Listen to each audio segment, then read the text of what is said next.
Almost sounds over. Let's continue. It's darkly lit. He says, the team that I went in, the prosecutors, we couldn't believe that a place like this exists in Korea, even though we were standing there, seeing it with our own eyes. During the search warrant, they find the massive safe in the back, the size of a bank vault, where they found $8 million with a ton of foreign currency in there. And the prosecutor is looking around like, bring me whoever is in charge of this place now. The prosecutor himself can tell what kind of power he has because everybody around him starts hurrying. To do what? I don't know, to call the director of this place. All of them are running around acting busy because he's a prosecutor. They're going to look busy even if they're not. They're going to try their best to look like they're innocent. That's normal. This is how normal people react and respond to prosecutors like him. So he sits there and he waits for the director. He waits and he waits, and the director walks in. And you would think that the prosecutor begged for this meeting on his hands and knees like a dog. His name is Director Park. This is Madam Park's husband. He runs this place. He started this place. He's a short, unassuming ajashi. He looks like a regular, 50-something-year-old man. He does have a more built figure. He used to be a boxer. He walks in and he's instantly agitated. Someone like me cannot be interrogated by someone like you. Let's not even have this conversation. Bring me the chief prosecutor. Bring me your boss. No, you know what? Bring me your boss's boss's boss's boss. You're kidding. That's what he said. Yes. Wow. Where the hell does this guy get this type of confidence? To have this level of confidence when facing a prosecutor, you have to have one of two things. In a very serious crime like this one, kidnapping, entrapping, forcing thousands of people into what can only be considered the closest thing to a modern-day concentration camp in South Korea. That's how people have described it. You have to have three things. A lot of money. A lot of money. 2, you better have connections. Not your average, I want an aquarium in my home the size of a dining table by 3 p.m. connections. You better be well connected to the most powerful people. If you're talking like that to a prosecutor, maybe you're like a tibar. That level of connection. And 3, you better have a lot of luck on your side. So who the hell is Park In-gun, the director? Mr. and Mrs. Park are living legends in the welfare sector in South Korea. For nothing other than starting, running, and expanding their business of Brothers Home. The welfare center in South Korea that has kidnapped, entrapped, and tortured 3,500 plus people, making them work in factories 12 hours a day with no pay, and ultimately if they die from severe beatings, they're just buried in the massive grave in the compound, or their bodies are sold for medical purposes. The government is paying the parks for every head they bring in. They're receiving government subsidies, forced labor contributions. Park, the director, the man behind this facility, we don't even know much about him. We just know that he used to be a boxer at one point. Not a famous one, not a good one, but a greedy one. He just wanted to make a lot of money. It didn't really matter to him how he makes money as long as he makes money. He never wanted anyone to know that. In fact, even at Brothers Home, in front of thousands of people, that he is actively taking advantage of and torturing, he has the audacity to act like he's helping everyone. He makes it sound like he spent his own personal assets to help people, that he's this pure godly man. It's so bizarre. And nobody could complain because they knew that Director Park was very close friends with the then dictator Chun Doo-han, the dictator of South Korea, the most powerful man in the country at the time. What's their relationship? Is it just close? It seems like they're close friends now. He won multiple awards, and then I don't think they started off as friends. He started building Brothers Home, won an award, cozied up with the then dictator, and then they became friendly. The government would even help fund these vanity projects. The Director Park would be the main character. So they would promote how great welfare centers in South Korea are, and there would be a narrator for this, honestly, propaganda film, and the narration would start. A blue fireball burns inside Director Park's chest. In the mental structure of vagrants, it seems that the concept or even the habit of law and order was not ingrained in them, even from birth. The welfare center houses vagrants and homeless people from 2 years old to 70 years old. The weird propaganda films would go on to state that this is a day in the life of our director. A vagrant holds a knife to the director's wife's neck and stages a hostage situation demanding... They're literally cosplaying this, acting this out for a propaganda film. demanding to be let out of the facility. Director Park prays, "Lord, what should I do? Should I let them kill my innocent wife, or should I give in to the evil vagrant's demands?" The narration continues. The vagrant believes order is oppression, but how is that so? The vagrant repents his wrongdoings after Director Park persuades him and prays for him. Director Park has fixed the vagrant. Director Park has always firmly resolved to watch over the people until the very last person. The government funded these videos, and they would have segments that even say, homeless people, people who have run away from home, beggars, all these people are being accepted at Brother's home. The video even shows tours of the psych wards. Here, there are not only vagrants and children, there are psychiatric patients, mentally unstable patients, disabled people. In the cafeteria that we have here, there are 5 choices of side dishes that everyone can choose from. The video shows massive amounts of fresh food being dished onto everybody's plate, which is not true. We talked about this in part 2. The truth is everybody is starving inside of Brother's home. They're eating baby mice, sucking on pine cones, eating caterpillars to get nutrition. But this propaganda film is showing them eating like kings. And they show Director Park and his wife always eats meals with everyone at Brother's home. One victim says, Director Park was as close to as a monster as it gets. He really is a monster. Hardly anyone could even look him in the eye. You know how one word from the North Korean dictator, the whole country responds? It was exactly the same in Brother's home. One word from Director Park and everyone moves under his order. And it's interesting that the propaganda videos are very reminiscent of something North Korea would put out. But now he's been arrested. The doors to all the buildings in the massive compound are open. Sunshine is coming in, and it's the best disinfectant. Victims are speaking with the prosecution. Director Park would say things like, "You guys are all evil in society. Even if you were to catch diseases, skin diseases in here, you're not worth being treated. You are scum. You're making South Korea a worse place." They're telling the prosecutors everything. If someone tried to escape, Director Park would tell them, "You are a social evil." And then they would be beaten in front of every single person at the mandatory church segments every single Sunday. Is he the one that's beating people with the boxing gloves or no? Yeah, he and his brother-in-law, Pastor Lim. Pastor Lim is the more religious one. That's his brother-in-law. So this whole compound is really run by Director Park, Director Park's wife, Madam Park, and then her sister and her sister's brother-in-law. Her sister's brother-in-law. Yeah. That's crazy.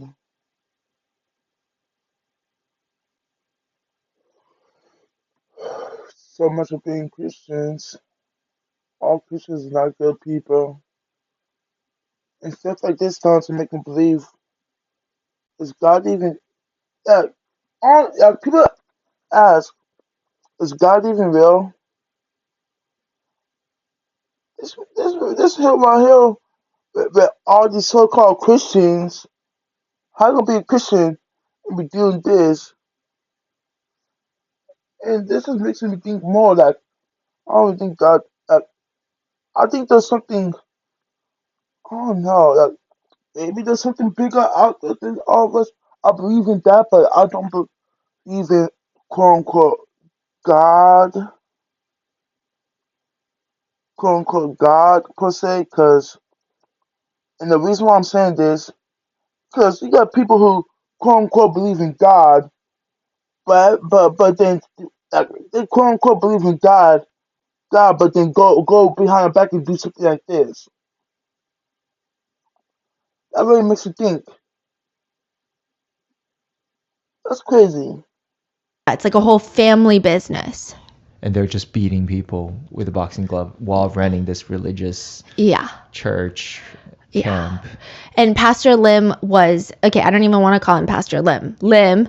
He was anxious about your late period? Then this video is for you. I was constantly canceling plans, buying technically the pastor at the church, and he did this, a lot of victims believe he did this because they say when you're a welfare center in South Korea at the time, no one internationally wants to donate. But if you say, hey, we're a Christian welfare center in South Korea, a lot of Christian churches in America and overseas would donate. And they would just steal the donations. Yeah. They would even run these big campaigns of, these were kids without homes. And we took them in, and now we want to reunite them with their families. But we need money to do that. We need manpower. So a lot of people overseas was donating to the church. And there was a victim who came forward and said, I was a child with a home, parents and siblings. I just couldn't understand why I was there, why I was being trapped in this place and being robbed of a proper education. I clearly gave Pastor Lim my home address and phone number. I even told him, my parents run a Chinese restaurant. Here is where you need to go and look. They took me to a different neighborhood, found a random Chinese restaurant, threw me in there and said, hey, owner, is this your kid? The owners shook their head because obviously these are not my parents. But they took that as proof that I was not wanted by my family, so I needed to stay in brother's home. They documented this for people that were donating. As for embezzling, it's pretty clear that that is what they're doing. Another advocate says the brothers' home embezzled money by finding loopholes in the government subsidy payments. So when it came to food purchases, for example, they would receive enough money to feed 3,000 people. They would only purchase food to feed less than half of that. They got to pocket the rest of the money that's supposed to be spent. The first trial found Director Park guilty in unlawful confinement and embezzlement charges. Oh, they're actually taking in all of them? Mainly just Director Park. Okay. He was ultimately imprisoned for 10 years, in prison with a $500,000 fine, which is far too lenient. But the problem is, Director Park appeals that decision and it goes into a second trial. The second trial results in, instead of 10 years in prison, 4 years in prison. And the new fine is $0. The sentence is then reduced by more than half and the fine vanishes. And just like that, 600 people died in brother's home in 4 years. That's all he's getting. Yeah. But this too gets appealed.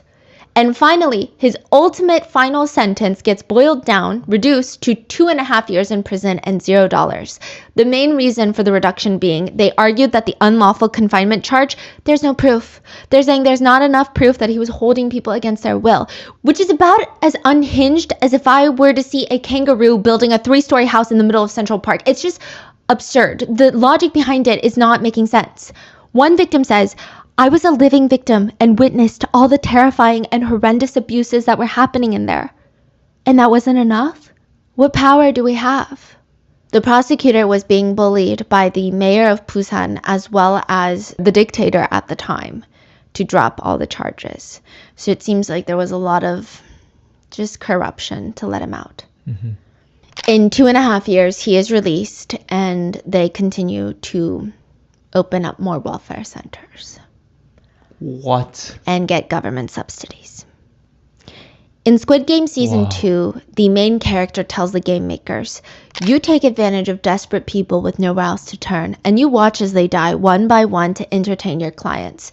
You say it's their decision to participate like you're trying to sugarcoat it. You act like you're running some charity event. The front man responds, anyone who died was simply a player who lost the game. Trash eliminated from the competition. And as we speak, the world is filling with more and more trash. You still don't see it, do you? If the world doesn't change, the game doesn't end. The main character responds, you say that it's just the way the world works, that we should shut up and accept it and go on with our lives, but that's a story you made up to excuse your atrocities. I know that people are nothing to you but animals. You think you can buy us like racehorses. Director Park thinks like that. He opens up welfare facility after welfare facility, getting all the government funding. The facility is called Siloam House. It's a welfare facility for people with disabilities. They received, in total, over $11 million in just government subsidies, and likely tens of millions of dollars more in the forced labor. So why not do it again? And when he finds that to be less exciting financially, he later moves to Australia. The whole family immigrates to Australia and opens up this massive golf course, sports center, hot springs. And interestingly, he buys a company called Jobstown and starts operating his business under that name. One advocate says the golf range and assets in Australia owned by the family were purchased with funds from Brothers Home. So it was bought using embezzled money. This asset represents blood and sweat of victims and it cost them their lives. Even at the golf range, one employee was brought from Brothers Home in South Korea. He was a victim of Brothers Home, trapped there. He was flown out to Australia on a visitor visa, meaning he's not allowed to work in Australia. He's a tourist, but he's forced to work 16-hour days at the golf course, manually picking up the golf balls, fixing golf equipment, and mowing the lawns. If something is not up to standard, he alleges Director Park would use a golf club to beat the hell out of him. He said, if I was in Korea, I would try to run away again, or at least I would try to, right? But I was left in this place. I had no money, nothing. Where would I go? I don't even speak the language. To get to the nearest public transit from the golf range, it's about 30 minutes by car. Park's adult children. So Mr. and Mrs. Park, the directors, they have adult children. They would see him, Director Park, beating this employee at the golf range with a golf club, and they would never try to stop their dad. He says, as soon as they saw their dad get the golf club, they would just leave. They would get in the car and run away. In fact, Australian citizens saw this, that Park was hitting the employee. So this is clearly Park thinks he can just get away with anything. That day, the lawnmower's tires kept falling off and he wasn't able to cut the grass that well that week. The grass had grown. The golf balls were practically hiding in the grass. He could barely find them. Park is pissed. He grabs a golf club in front of everybody at the golf course and just goes in on the employee. The police are called in Australia. They investigate and nothing. Everything goes back to normal. That employee was stuck there for 8 years. He said, I just curled up for about 30 minutes and I was unable to move. The youngest daughter, Park Chi-hee, is now the director of the golf range in Sydney. She and her husband. Today? Yes. How old is she now? Do you know? She's probably in her 30s. The golf range is being listed for sale right now for $11 million. It is poorly maintained, but claims to profit about $300,000 a year. The daughter, she's the one running it. Park is dead now, but she's posting about going on overseas vacations, international trips. She refuses to talk to reporters. Clearly, she knows what's going on. She knows what her parents have done. Her husband later tells a reporter, we're only obligated to answer questions in the court of law. So Park is dead. What about Mrs. Park? She's alive. Pastor Lim is alive, and they're all in Australia. They run a church. Oh my goodness. Pastor Lim spends his time doing chores, playing golf. One news station tried to get an interview with him, following him, asking him, do you have any intentions of apologizing to the victims? And he laughed and he said, apologize for what? Wow. Huh. Meanwhile, the victims, for them, they have been suffering for decades. Initially, they state the stigma of being a vagrant was Crazy. worse than the stigma of being a victim. It would be the same as telling someone that you were abused in prison. The general sentiment, albeit wrong, the general sentiment from general society at the time is, but you were in prison. What did you do to get into prison then? Even when they were released from Brothers Home, they would have nowhere to go. They were shipped off to other facilities or just thrown onto the streets. Han writes, the welfare center closed. The young children were put on buses, transferred to other orphanages. The remaining adults were sent home. Welfare center victims came into society without any money. They were scattered like beggars throughout the city. Many victims starved to death throughout the years. So you're saying Pastor Lim and like Mrs. Park and all of them, they're running a church. Yes. So while Director Park went to prison for 2.5 years, Brothers Home shut down. When he was released, they opened a few more welfare centers in South Korea, but they decided, we don't really like it. And maybe the law is catching up with us. South Korea is becoming a democracy. So they slowly transfer all their assets to Australia, open up a church, buy a golf range, and now most of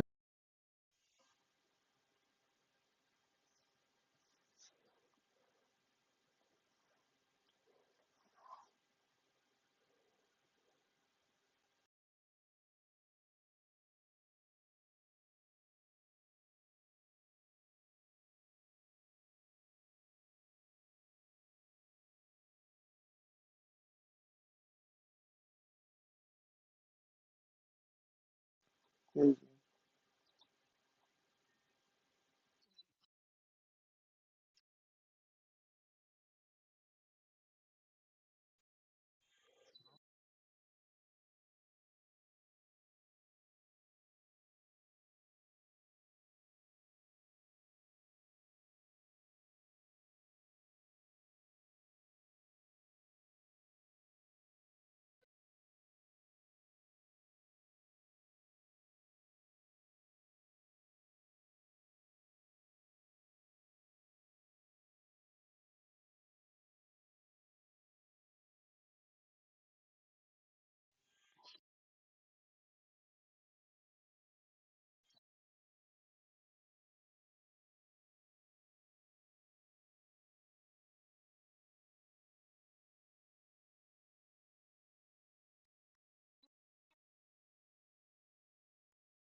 Crazy.